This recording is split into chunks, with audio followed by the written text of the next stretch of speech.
All right, guys, today we are at the Bonneville Bash here in Salt City Drift. Here in Salt Lake City, at Salt City Drift, correct me. Today we're going to be running the Cosmo Mucho Machos on this car, and we're going to see how they do. So this is going to be kind of a hybrid of a vlog and a review of the tire, and kind of a documentation of how these tires do. So for those that are just interested in the tires, I'm just running them at 35 PSI, and we're going to play with pressures. We're going to see how they feel, and just get a feel for them, and I'm really hoping for good life. That's the goal today. Consistent tire feel and good life. So I'm actually first in line right now. We're waiting for the track to open up. No one else is ready though. I'm the only person ready. So that's why I'm on grid right now. But we're gonna go up right now and do our very first run of these tires and get a feel for them and see what we think about them. For perspective, I've been driving on these tires for a week now, very nicely. I haven't been drifting or street drifting. I've just been driving on the street to kind of get some mild heat cycles in it.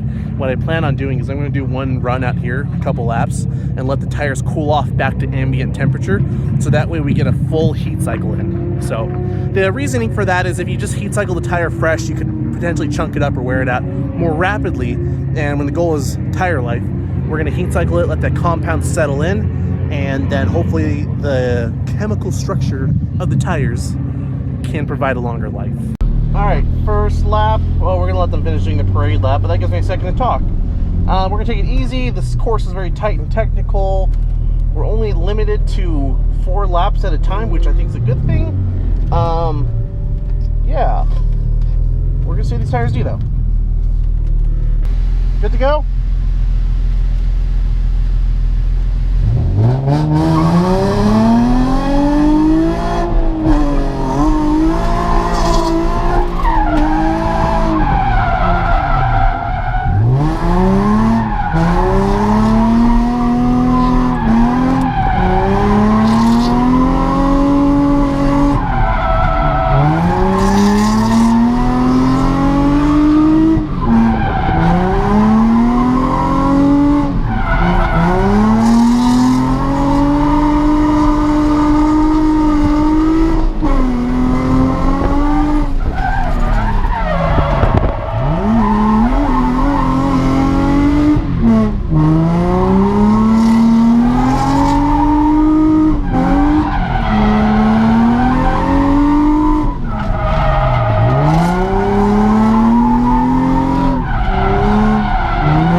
Okay guys, that's what the tires look like after one run on them. They smoked up a lot. They were kind of slippery, but the life still, like, it still looks like the way I showed up here on the event. So we'll try to do periodic inspections on the tires, and we'll go from there.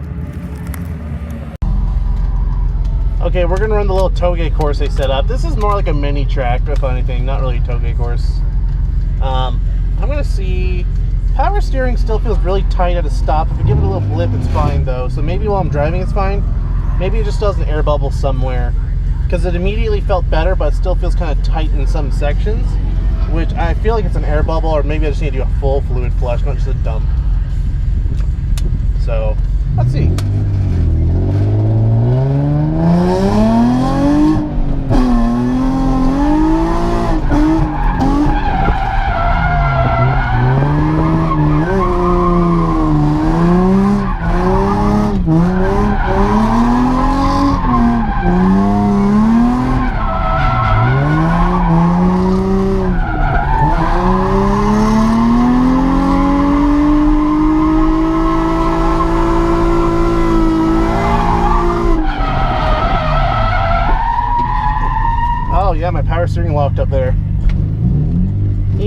Interesting. That's annoying. Can't be doing that in tandem, people.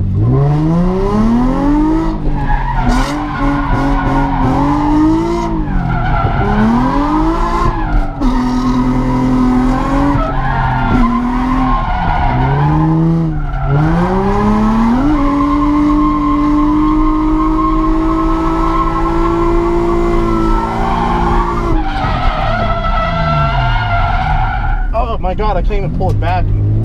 Armstrong. Okay, we need to figure that issue out. Interesting. Alright, let's go diagnose. Alright guys, so my power steering is kind of coming out intermittently. So what I'm going to try to do is I'm going to flush the reservoir out at least and get some fresh fluid in. This fluid's about 6 years old. I flushed it when I very first bought the car, and we're coming up on about 6 years since I've done that. So I'm just going to dump what's in the reservoir. I'm assuming I don't even have a power steering cooler. I just have the factory one. I'll have an aftermarket. And a lot of people suggest the aftermarket. I haven't modified it because I never felt the need to get a bigger one. But this course is really tight. The transitions are very snappy. I'm using a lot of angle, so I could be boiling over the fluid right now. So I'm going to try flushing this and seeing if a little bit of better fluid, newer fluid, can get me by. So there's my fluid, guys. It doesn't look sparkly, which is good, which means the pump's good. Very dirty stuff, though. So this stuff, I mean, this stuff's supposed to be very red in color, and it's very soda pop in color. So, like, time for fluid. Hopefully fluid gets me through the day. So I want to give a shout out to Rudy Hansen, number 119 in Formula D, Pro 2, I believe. Long-time viewers know me and Rudy have actually tandemed a bit, like in the Nitro Circus video. Rudy's been competing in Formula D and just fucking kicking ass. He's really going for it. Really amazing driver. He actually gave me some power steering fluid, so thank you to that. Hopefully we'll be driving together today. This thing is a monster. I believe he said 700 something horsepower, and it's just a competitive FD car. Super cool. Nothing like this. Super fucking cool. Well guys, I bled the system a lot, didn't really get anything out of it. I noticed if I'm parked, what happens is I kind of like drive off, power steering feels fine, and then it starts to get heavy, and if I drift on it, it's kind of okay, but then it locks up. If I give it a little throttle while parked and turn the steering wheel, I hear a really bad whining noise as I go through the steering. So I think this power steering pump is dead. So we're gonna try to find one, hopefully, and see if we can change it out here. Okay guys, we are leaving the humble O'Reilly Auto Parts. We have a power steering pump in our hands, and hopefully this fixes it, or else I'm going to cry.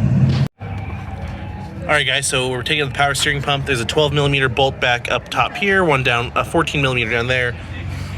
Then the high pressure line comes off. Then belt needs to come off. Belt can come off earlier, honestly. And then we can take this guy off. So pretty simple swap. So guys, I'm pretty sure this pump is bad. I can kind of hear some noise. I'm not sure if you guys can hear that. I know this camera angle's terrible, but it is making some form of noise. So we're gonna swap it because we're already here and see what happens. Really, here's to praying that it's not the steering rack. All right guys, new power steering pump is in. I'm gonna put it on the ground now. We're gonna take it for a drive and see what happens. Okay, so far I still have power steering fluid. By the time I would have driven down to here, it would have been, I would have lost power steering. So yeah, let's drive it around. You're gonna go on the mini course. I know exactly what the big issue feels like when it happens, so yeah. All right, let's see what happens.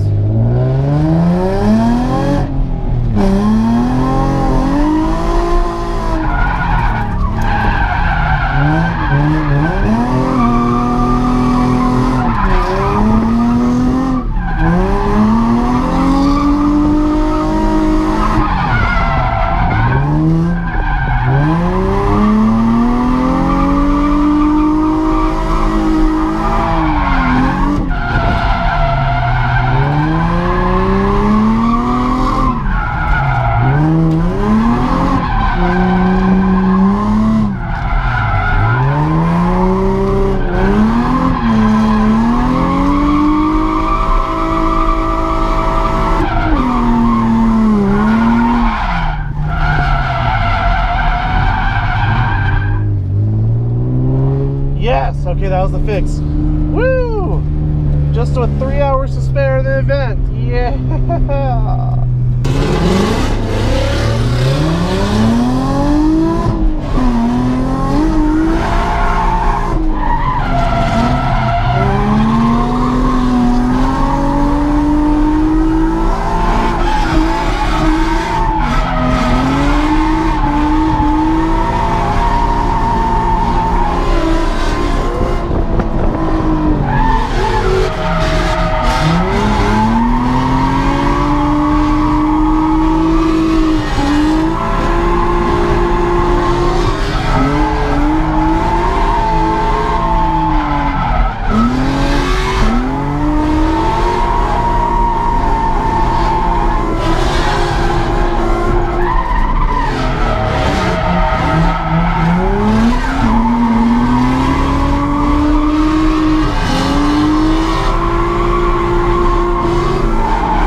So guys, we just followed Rudy in this car. It is crazy to watch. I could not keep up. It has so much grip, so much grip. And his wife is driving his old car there. So that's the car he used to drive a lot, and we've tandem with him before in that car. And this is now his pro car. And it's just crazy to watch the way this car works and moves.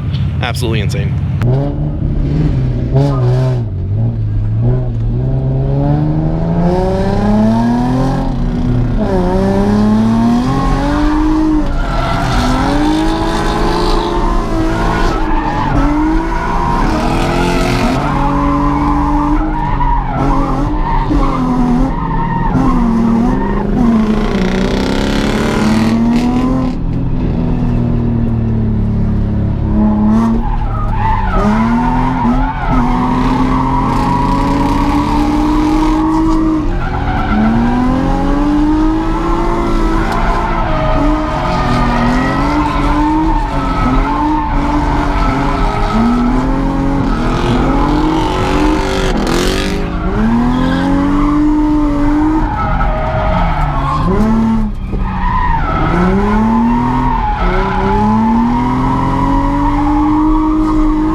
Did you not see that?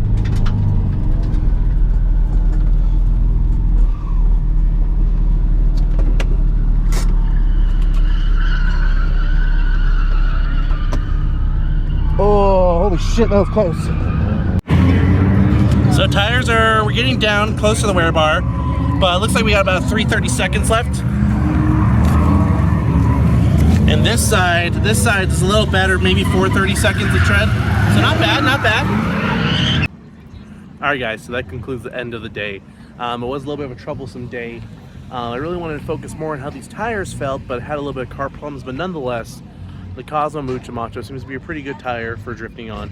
Initial impressions were the grip was a lot lower. I've been running Kenda KR20s in the 200 tread wear form all year, and going to these, they definitely felt a lot slippier. I was falling to angle a lot faster because the car just didn't have the grip. But what was kind of interesting is throughout the day, especially towards the end of the night, I'm not sure if because the track temps were cooler or what, but the car felt a little grippier actually. It felt like it had a little more grip. So it's either me getting used to it or heat cycling tires throughout the day, they eventually got grippier. Maybe some of the tread pattern on top shaved away and there's more of a contact patch, it's possible. I'm going to post some photos up here right now of what they look like at the end of the day. They're at about 1-2 seconds left by the end of the day. I'm going to put a counter right here of how many laps I did. I got to do a count after. I didn't count today. I'm going to count via GoPro videos how many laps I did. So how many laps I did is down here. It was kind of a combination of letting it cool down in between runs and hot lapping. So a little 50-50 mix. Tarmac here, extremely smooth tarmac here. It is so smooth here at the UMC lot. So tarmac isn't going to eat tires here at all. So anyway, I hope this video was enjoyable to watch. I hope this was informative to you guys running the Cosmo Mucho Macho tires. And if you guys like these videos, let me know. If you guys want more tire reviews, let me know. I'll do more. I'll try out other stuff. Anyway, thank you guys for watching, and I'll see you guys in the next video.